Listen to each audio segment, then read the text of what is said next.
हे बघा, तुम्ही मुलींच्या आई वडील आहे तर तुम्हाला असं वाटत असेल की आपल्या दीदीला काम करायला नको, आपल्या दीदीला आपली जशी हाडं काळी झाली ती कष्ट करू करू तसं आपल्या लेकराचं व्हायला नको, आपल्या दीदीला चांगल्या सिटीतला नवरा बघून द्यावा, चांगल्या नोकरी बिवकरी असावी असा विचार करत असाल तुम्ही.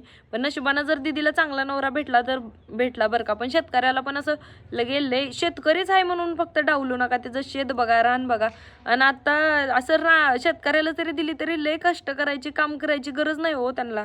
आजकाल कसं झालंय माहिती आहे का, खूप साऱ्या यंत्रणा आल्यामुळं नांगरणी म्हणा, खुरपणी, मोडपणी, ती काय म्हणजे असतं ना सगळं, ती सगळं ठिबक वगैरे झालंय. अगोदर कसं म्हणजे सगळं आपल्याला स्वतःहून करावं लागायचं, बैलजोडी असायची, त्याला लय कष्ट असायचे. पण आता एवढे कष्ट शेतात पण राहिलेले नाहीत.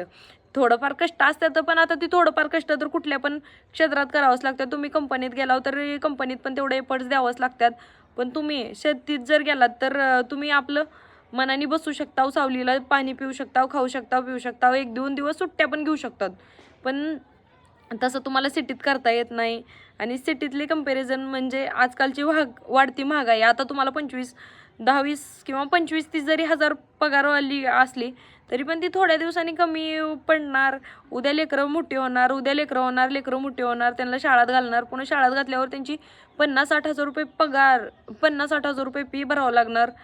पुन्हा अजून आपलं सारखं असते फीस भरा, ही करा, बाबा मला असला ड्रेस, बाबा मला तसला ड्रेस, असलं म्हणण्यात लय सारा खर्च होतोय बघा. त्यामुळं उगं शेतकऱ्याला डावलून उगं 20-25 हजाराच्या बी मागं पळण्यात अर्थ नाही बघा. तुम्ही उगं म्हणत बसताय की आम्हाला असल्याच नोकऱ्याच पाहिजे, ती नाही म्हणून इकडं लाख मोलाची शेती सोडून ती पोरगं तिकडे सिटीत जाऊन काम करते. त्याचं बी मन नसतंय आपल्या घरच्याला सोडणं. पण खरं सुखात माणूस म्हणलं तर शेतकरीच आहे. त्यामुळे विचार करा.